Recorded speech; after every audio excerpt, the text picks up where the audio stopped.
How's it going, guys? Peety here. We're back with part 2 of the tutorial video. This is showing you how to start with a successful village, how to take out the surrounding territories, and how to set yourself up to be successful in the game of World Warfare. Without further ado, we're going to start off talking about... Sorry, going a little crazy with the gems over there. We're going to start off talking about how to push your way to your first city. So this is not the city that we're looking at right here. This city's cool. This game is World Warfare. You're fighting the world. You're eventually gonna have to come in conflict with other players. In this case, we're talking about a level 8 city. So there's gonna be a few obstacles before we get there. As we mentioned in the previous video, I'm gonna link it in the description if you haven't seen it yet. It's very important to watch. You're going to go ahead and sweep around and take out all these different resource zones. Some of the resource zones, they have enemy troops guarding them, so you need to be careful. Right here is a light tank and a medium tank. Further up, there's going to be harder, as the resource zone levels go up, there's going to be harder troops. There's also could be sniper towers, and we're going to try to deal with those today. So basically, what we're going to do is we're going to talk about a composition. We're not going to get there completely yet, but we're going to talk about what you want to do for units and how the units work in this game. So a very good thing to look at is the stats.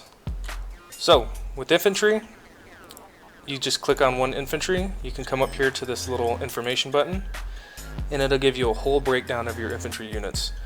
It gives you your attack stats versus infantry, vehicles, armor, buildings. It'll tell you how much damage it does to each. It'll tell you your defense, what type of unit you are, so you're an infantry unit, what type of defense you have or how much. You have 0. So really you're just kind of a squishy guy with a gun. So other things here in the basics that are important. Your HP is obviously important. Your move speed, this is something to keep in mind as you progress through the game. 0.44 move speed, and then do you see these plus 46 and plus 6 bonuses? These can come from a lot of different things. They can affect all of these. It depends on from your battlefield tech to your technology tree. There's a lot that goes into it. We'll get into that later. But another big thing here is your attack range. So these have the attack range of 75. If we look at our turrets, these have an attack range of 180. So what this is meaning, it's like 180 points in this game. So 180 is probably about this distance from that turret there. As you can see, our infantry are shooting from this far away. 75 really isn't that much. So in order for us to attack this turret, so to speak, we would have to run all the way up to them and get to about right here. Meanwhile, they're shooting us, right? So when you get shot at in this game, your troops slow down to about 50% as well. That'll take even longer to get to that turret to start inflicting damage and killing it off. You have to keep that in mind. So attack range is important in this game. Your move speed is very important. Sight, that's just referring to how far a player can see. So this city, for example, the sight on the city is 350. You can see this little circle all around that's lit up. That's your sight range. You see the circle kind of breaks out right here. That's because we have troops here. These recon vehicles, they have 350 sight as well. They're very good for seeing stuff, but not good for much else. As you can see, they do a little bit more damage to infantry than infantry do. They're a defense type vehicle. And here's their stat breakdowns. Attack range 75 as well. Now keep that in mind, and then we're going to go ahead and look at light tanks. So light tanks are armored. They have 1,000 defense. Move speed's a little faster. Attack speed's the same, but their stats are a little better. So your light tanks, in this case, in the beginning of the game, are going to be pretty heavily relied on. Whenever we're pushing sniper towers, we're going to be using mainly light tanks, and that's going to be our whole composition. So we'll keep getting into it here. We just unlocked anti-tank guns. These are very interesting too. We'll go ahead and build 2 of them.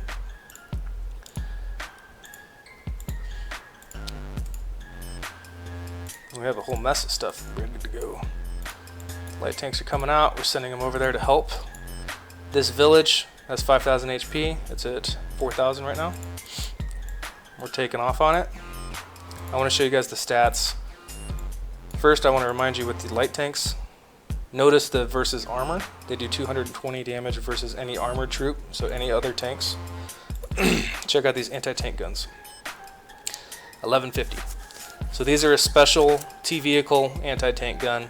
And then check out the attack range as well. 180 attack range. That's huge. So with these, we're going to go ahead and push them down, and we're going to go ahead and let these kill off those 2 tanks that are sitting there waiting for us. We talked about always keeping this army camp moving. Right now we're at 13 over 14 troops. So we can go ahead and go into this munition factory, and we're going to make a tank. We'll let that go. We're going to construct our Air Force base as we just reached level 4. Our city's level 4. Munition factory's level 4. The name of the game is to finish these quests as fast as possible. We're going to get another tank, 1,000 steel and 80 XP for this one, just for killing a troop. Our turrets should be shooting here. Are they not? No? Okay, well, these guys will pick up the troop kill once they kill these tanks.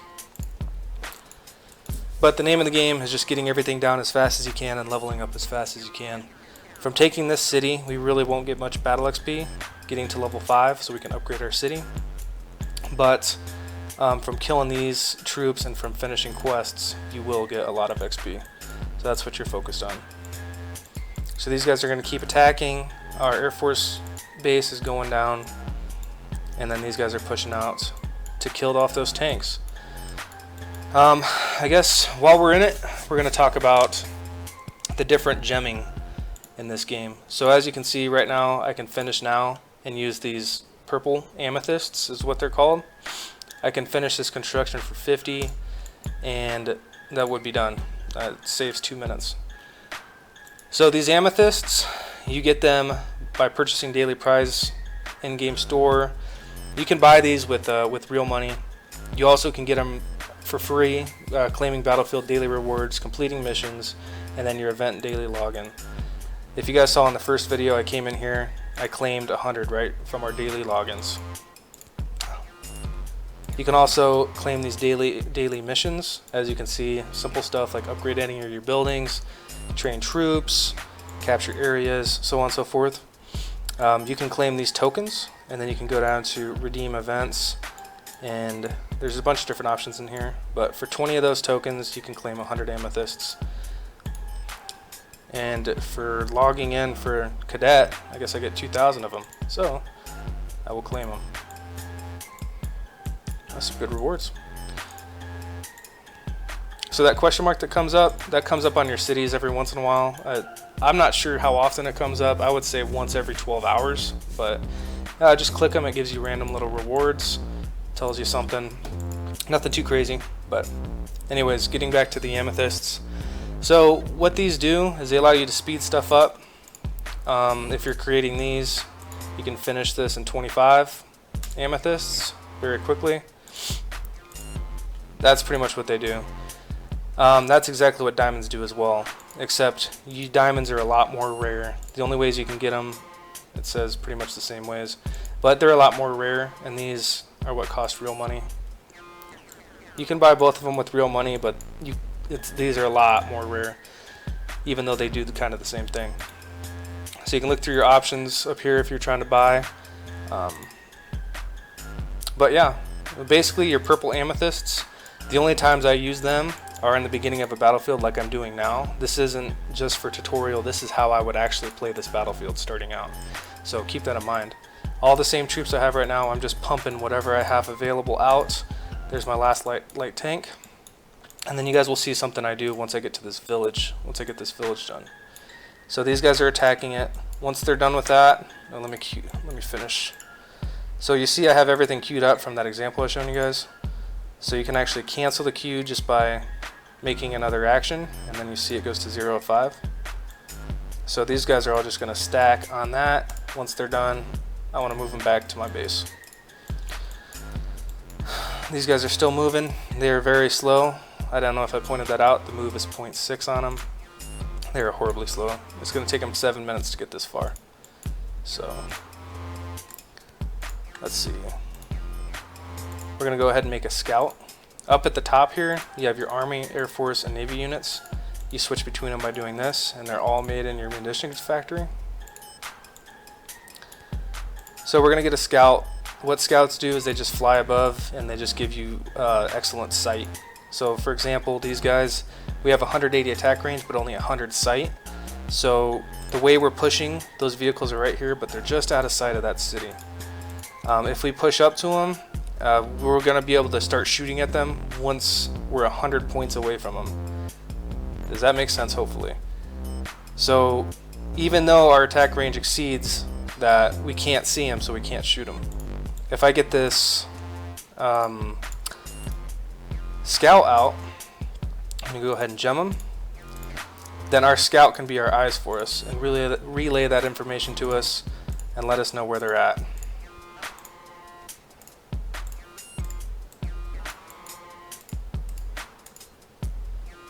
There we go. We can see them already. Oh, they're already moving to us. So, typically, this is not an ideal situation. In this case, I would actually try to back up. You see how they're coming towards you? So, something about having a 100 in attack range unit and exceeding somebody's sight. These medium tanks, they only have, let's see, they're the same as the light tanks. They only have 100 sight. So, if you stay out of that 100 cushion, they can't see you, so you can shoot them and they won't even know you're shooting them, even though their health's going down. It's an interesting mechanic. As you can see, this light tank isn't moving. He hasn't spotted us yet. Medium tank is, he's running full steam ahead for us. We should be able to kill him before he gets there, due to our massive damage that we're talking about. So I keep the scout plane. I'll fly it right over the village to give us some sight, so we can start outranging these guys. These guys are still working on the village. Okay, so now we're sitting back here. We're still waiting on level 5, which we might be able to get off of this kill. So we're not going to do anything yet. I'm not going to upgrade anything yet. I'm just going to wait for now. This fight should be done pretty quick. You know what? I'll upgrade a turret while we're waiting. 5-minute upgrade. And then once we get this and we get to level 5, I'll just gem it. Not a big deal. Alright, another thing we can talk about right here is the resupply packs. So, because this is the beginner field, they give it to you right off the bat, but typically you have to unlock this. These levels on the left side, they're talking about your battle level. So we're level 4, we get all this additional resources and then the armaments. They give you some really good armaments as you go down the list. But once you get into a normal battlefield, it's going to cost you 30 resupply keys, which you just kind of come by doing daily logins. This is what they look like. Right, you get it 2 at a time, like once every week and a half. So it takes a while, and then you can also buy them with the blue gems. But that's up to you. So we're gonna claim our little resource pack. We're maxed out on army right now. It's taking us a while for this village to go down. Usually it goes down a little quicker. But you can see we still trained up our light tank. We got it loaded right now. It's at 0 seconds, but we reached the max amount of troops. We can't train anymore, so that's just going to sit there for now. As soon as we get up to level 5, we'll get the +2 troops. This one will be spawned in instantly, and then this will start its time, so you don't have to worry about it. Alright, this is almost done. What I like to do is I like to prep an infantry and just have him start to walk towards it. His attack range is a little further than his capture range. Your infantry and your motorized infantry are the only 2 people who can capture territories. So your infantry will be used until the very end of the game. You'll see people running around at the end of the game with just max bomber armies, but they'll have a transport plane with them, and inside that transport plane will be 1 infantry. Alright, so he's capturing it. It takes 2 minutes to capture. Meanwhile, I'm walking all of these guys back to the base. These guys are in an intense fight. Hopefully my anti-gun... No, they're not doing any damage yet.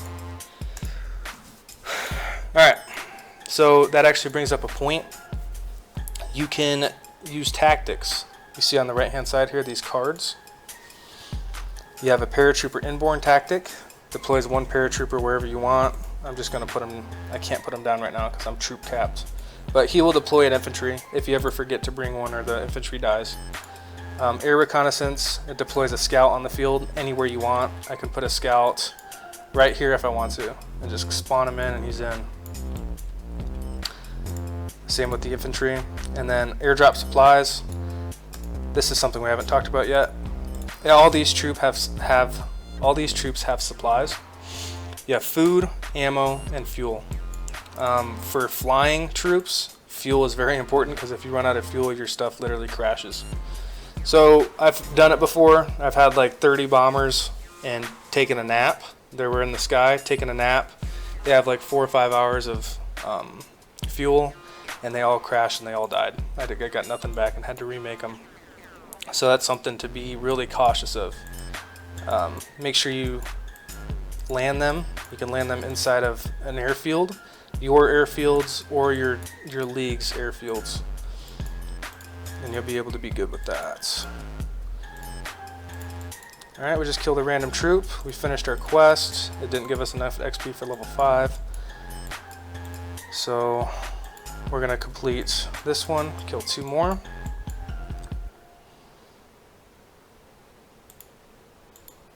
Alright. So level 4, we just captured it. We're going to walk this troop back. So pacifying, this village is now ours. If another person sees that I'm doing this, they can come in with their paratroopers, drop their paratroopers, and just straight capture it the same way. It takes 2 minutes and they can capture it. So it's important. I'm not going to do it now because I know there's no threat. My neighbor is level 1. He's not coming over here anytime soon. So I know there's no threat of somebody trying to capture this from me, but you can keep a troop there. You can keep a tank sitting there, and then if someone spawns in an infantry, your tank will kill him before that 2 minutes is up. Keep that in mind. That's really important with cities. You want to keep your army on your cities because somebody can just come in and take it from you. So with that being said, we're going to go ahead and load these troops up minus the tanks. We're going to keep the tanks out. We're going to send them north. Everybody else, and we're also going to keep 1 infantry to capture stuff. Everybody else is going north. Okay. Once these troops get loaded up in there, we're going to go and we're going to dismiss them. I'll explain that in the next video. This guy's still shooting. Everything's coming along. We're looking good. And we're still waiting on level 5. So this has been Peety. Thanks for watching part 2. We're coming out with part 3 right after this, so stay tuned. Thanks.